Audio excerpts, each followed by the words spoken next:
What we can talk? What we talk about now? What we talk about this? We got anything? I mean, now we just shot our wad basically. Dude, we that was a big episode. Uh-huh. That was a big episode. Goodness gracious. I have no idea. I feel spent. I mean, I can talk more about like just the mortgage market and inflation a little bit. Of what's happening. That sounds so fucking boring now. I know it does, but it's also a chance for me to rip Biden a little bit. To what?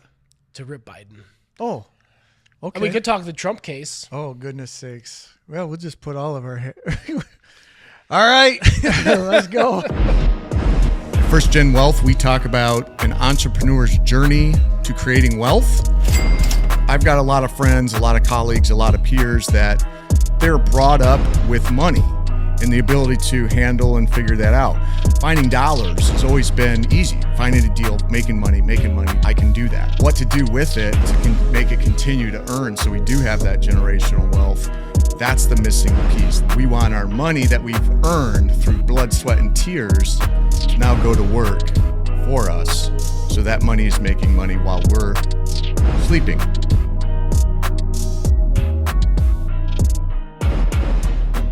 All right, welcome back to First Gen Wealth. I'm Randy, and you know Jim, of course.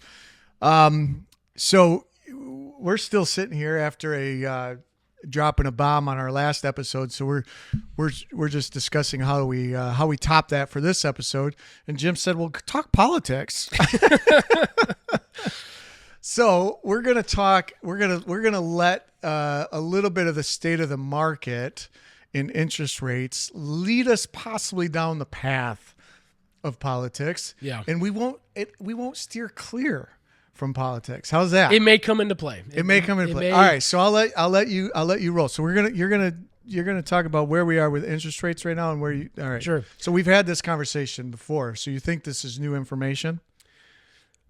It's a different spin on it. I think, All right, a couple months ago we were talking about, I had made the prediction by May or June, we would see the Fed if it would have made a decision to cut rates by now. And I don't think that's happening this year. No, it's not. Yeah. And there's some significant inflationary things that are still happening that are causing rates, inflation not to naturally come down.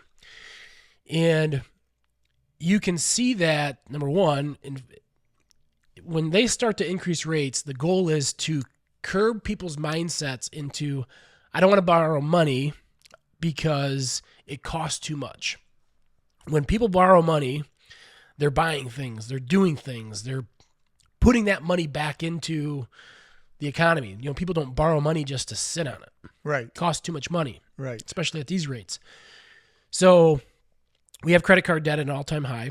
So people, the 30% interest rates on credit cards aren't bothering people, aren't prohibiting people from spending it. And it's not because they're buying more things. It's because the thing that they bought last month is more this month. So they're just spending more on it. Right. That's number one. So rates right now are not causing people to make the decision, I need to spend less. In fact, it's continuing to go up and up and up. So that's number one. Number two is there is a lot of potential policy that's coming into play that is, in fact, inflationary. And the conversation of student loan forgiveness is one of those things where when you forgive debt and people now have more money to work with, that is going to cause inflation. I think I have a solution for that. Are they forgiving debt or are they just making somebody else pay for it?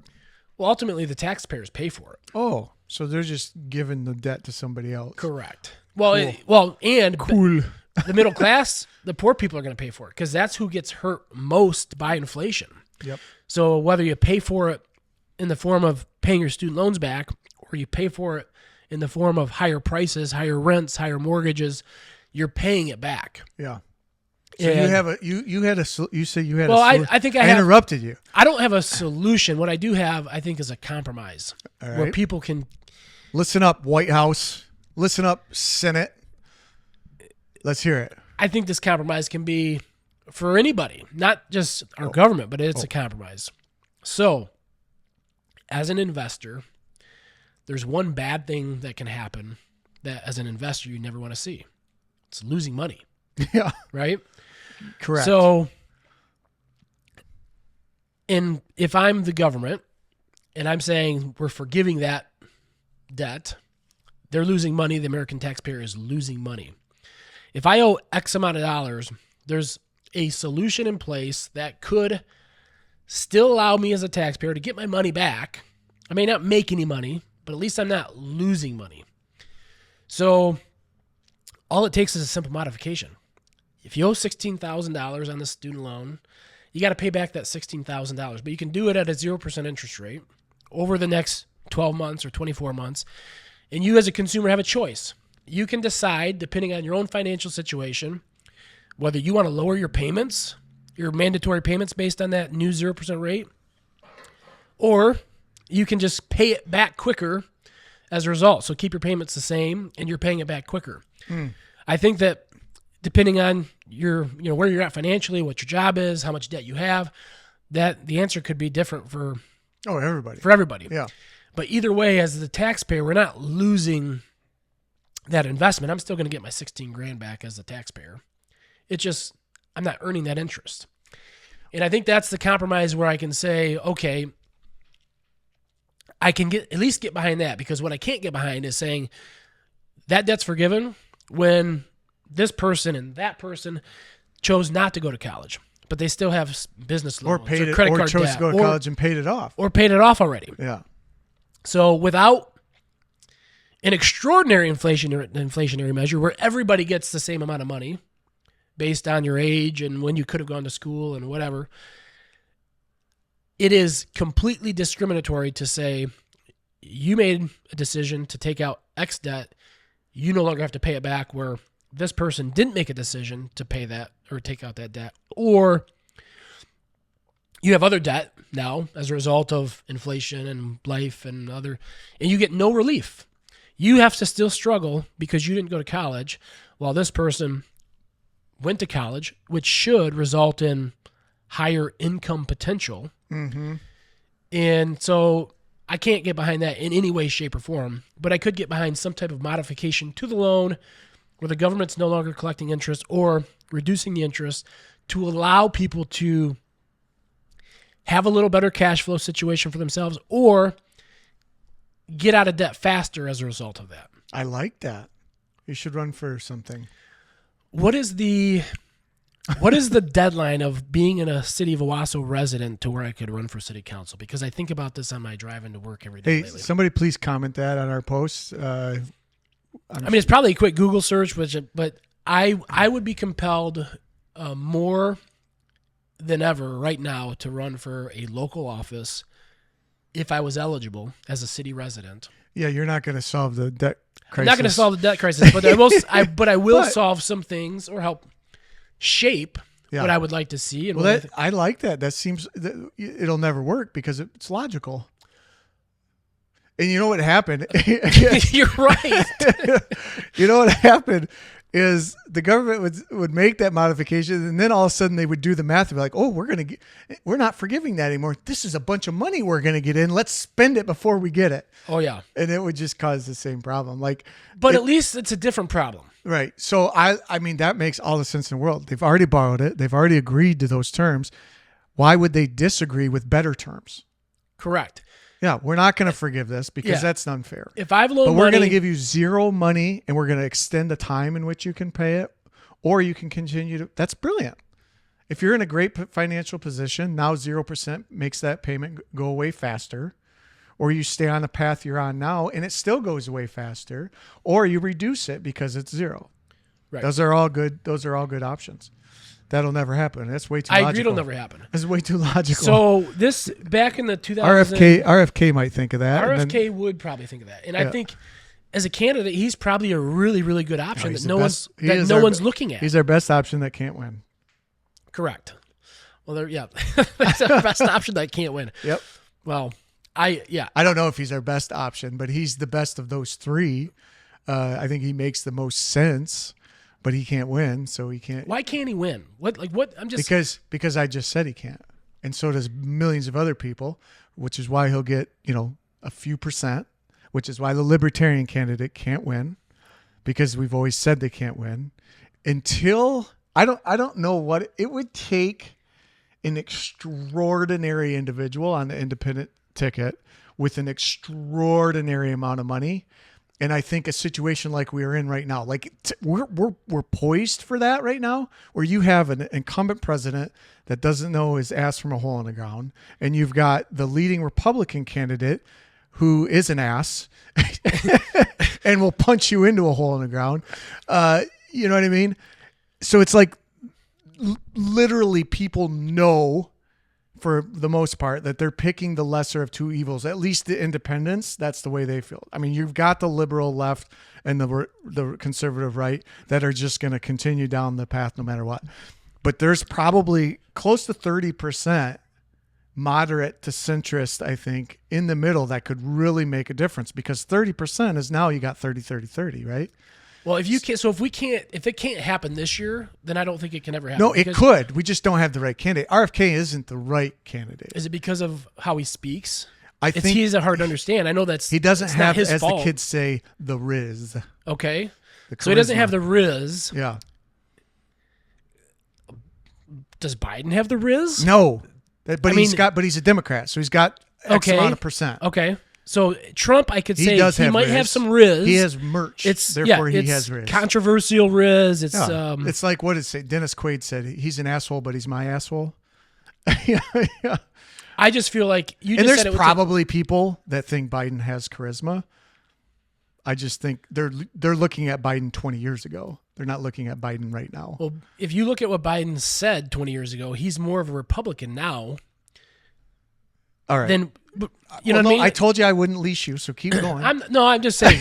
I think if there were ever a time, now is the time. So I'm going to tell you, if Dwayne "The Rock" Johnson or somebody like that, I'm telling you, that was apolitical, or like Taylor Swift were to run for president, she'd freaking win.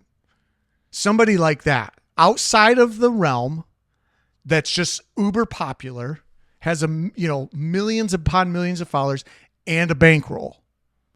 There's not a lot of people like that. Okay. And hasn't been, like, you can't say Bill Gates, because Bill Gates, I think, is way too controversial. He's got things that both sides hate. It would take like literally a Dwayne "The Rock" Johnson type of person to come out of left field, and like it feels like Idiocracy, the movie. But some would say that was Trump. Fair. But he was very popular amongst Republicans and Democrats until he ran as a Republican. Correct. So that's what I'm saying. Like, if Trump would have not ran as a Republican, he could have. Well, no, he'd have to run against himself right now. Like, he needed to run as a Republican in 2016 to win. But if there was a Trump-style person right now that came along, they'd crush. They'd crush as an independent. I think it could be done. But not with a Kennedy. Too late now. Not with this Kennedy. Not with this Kennedy, because there's just, I don't think he doesn't. It needs to be somebody outside of the political realm. Kennedy is you can't be a Kennedy and say you're outside of the political realm. I mean, his family is not going to vote for him. Half his family's not going to. I get it, but it doesn't. Like, it just doesn't matter. It doesn't matter. Like, he is a ingrained politician. Like, his whole, you know what I'm saying? Like, I said from the bat, he's the best candidate that can't win. I said that. I did say. I really enjoy hearing him discuss topics, because he actually, I feel like he has a brain. Yeah, and he can be not controversial about it. Yeah, like, you know who could win? Joe Rogan. I don't think Joe Rogan's too much, which is crazy to say. He is accused of being too far right. Oh, he's like, which is not the case with Joe Rogan. No. But because of the whole Spotify issue, and he had, because of COVID. Yeah. He is perceived as far right. I think COVID now, like, hasn't come home to roost yet. It has not come home to roost yet. Okay. There are still far too many people that think we did the right thing. We did the right thing by locking everything down and forcing people to wear masks. You see that stuff Fauci just said this week? I can't believe he's still around. I really can't. Like, he's 6. He said there was no evidence of masking children or 6 feet. None of that actually had any scientific evidence. He admitted that.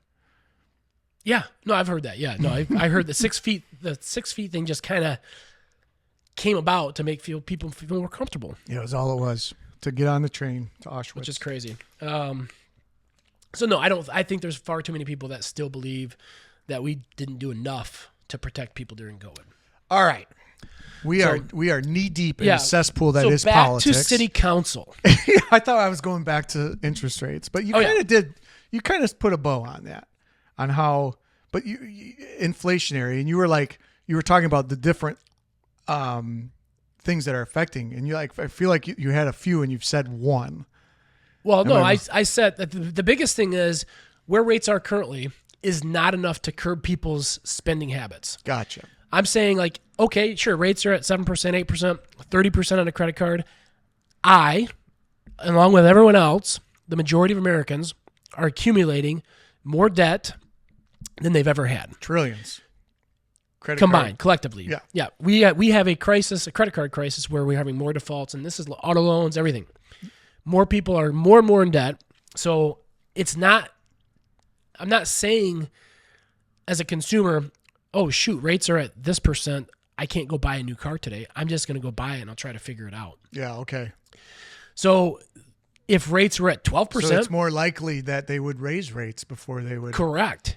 As this continues to happen and happen and happen, to get rid of inflation or reduce inflation, you have to change the consumer's mindset where I do not want to borrow money. Yeah. I can't afford to borrow money. And it's funny because I just saw, so a lot of what gets posted on Woodworth commercials, we pay a third party for some of that. Yeah. And it was the inflation is cooled to 3.1%. And I was like, I would not post that because it's misleading because what people don't realize, it's compounded. It's 3.1 this month over month, which means you're at like a 36%. Like it's an insane amount. Like it's going down, but it's coming down from where it was, which is so incredibly high, and it's not really coming down. It's not going up as much as what it really is doing. It's slowing the rate at which it's going up. Inflation is still happening. It's just not happening quite as badly, but it's still like compounded. It's in the 30s and 40%. So I see I see more now than ever the accusing this on corporate greed. Oh yeah, yeah. Do you have any like quick thoughts on corporate greed versus government spending, or like what is the root cause of corporate greed? Because my take is you didn't hear about corporate greed really ever until prices started going up. So we're up until a couple of years ago, were corporations just not greedy, and they were just saying, "Oh no, we don't need to take our profit." So there's a few, that have made record profits. Correct. But like, they made $1.5 billion instead of 1.3 billion. So it's record, but they've always made profits. Yes. So it's just a way to like move from blaming inflation, which is become political. So it's like now it's the left way of saying, well, it's not inflation. It's you greedy people that have corporations, even though some of the largest corporation CEOs are left leaning. And but no, it's spending.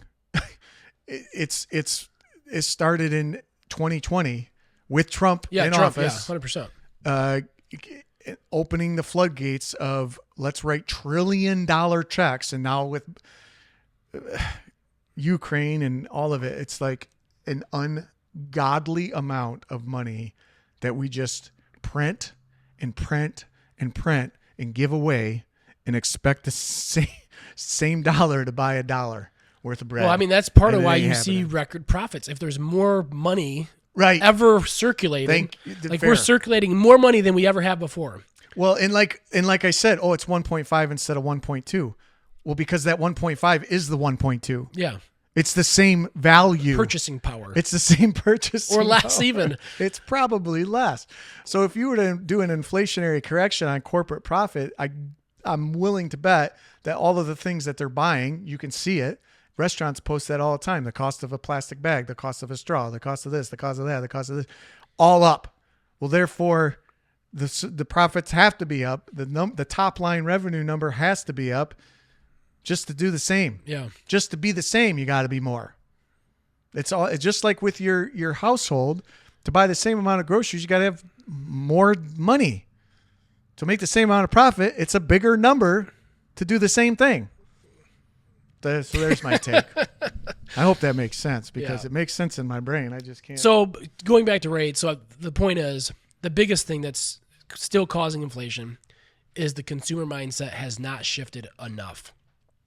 That combined with continued inflationary government policy, which includes, the student loan forgiveness has not happened yet, but it includes things like I feel like it's happened in tranches. Like, hasn't thing? I don't know. I feel like it happens. Okay, and so it happened, and then the rug gets pulled. Yes, And So, but you've got all this other stuff. The money that's going to Ukraine, Israel, everywhere else.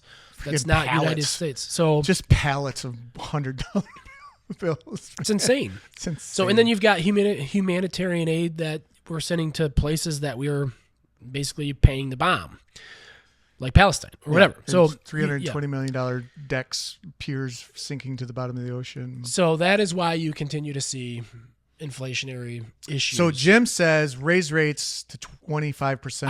I think we need to see rates increase by 30 to 40% before the end of the year. That's just what I'm saying. That'll crush my business. It'll crush a lot of people. But guess what? It's going to change. You're not going to be borrowing money. Fair. You're going to figure out another way to find solutions, which brings down inflation. Okay. So that's what it's going to take. But it's not going to happen. We got the James Woodworth Exploratory Committee for House of something, State Rep something. It's happening soon. Wausau City Council, which has zero impact on anything. Yeah. Federal and apparently you're going to have to move back to the city of Wausau because you don't even live in the city of Wausau. I know. So what's the deadline? Thanks, people. Post that in the comments. Yeah. If it gives me enough time, then maybe I'll consider it. Just get a proxy. Find somebody else to run. Harder. It is harder. It's harder. It's easier said than done. Yes. Harder than it sounds because we've tried. All right. So, no, I feel good. I think we're over 20. I mean, recap, the best candidate that can't win, obviously Robert Kennedy. Yep. The best one that can win, that you and I feel like it's Trump. I don't think it's Biden. Even though he's a convicted felon. For now. I think that the charges will ultimately get overturned. What a crazy situation. We're not going to go down that path. We're gonna let you vote for whoever the heck you want to and love you anyway. Yeah, and guess what? No matter who gets elected, we still got a lot of problems that ain't getting fixed in 4 years. That is correct. So where you need to focus your energy would be the local municipalities because it impacts you the most. Yep. And our federal government is going to be fucked for as long as we know it because they'll continue to spend our money. Sorry, Mom. That was Jim, not me. But he's not wrong. I hear no cap, no lies. With that vulgar display of power, we will put a bow on episode whatever the heck it is of First Gen Wealth. Don't know what the topic will be next time, but we'll see you next week on FGW-ish. Yeah. All right. Thank you. See ya.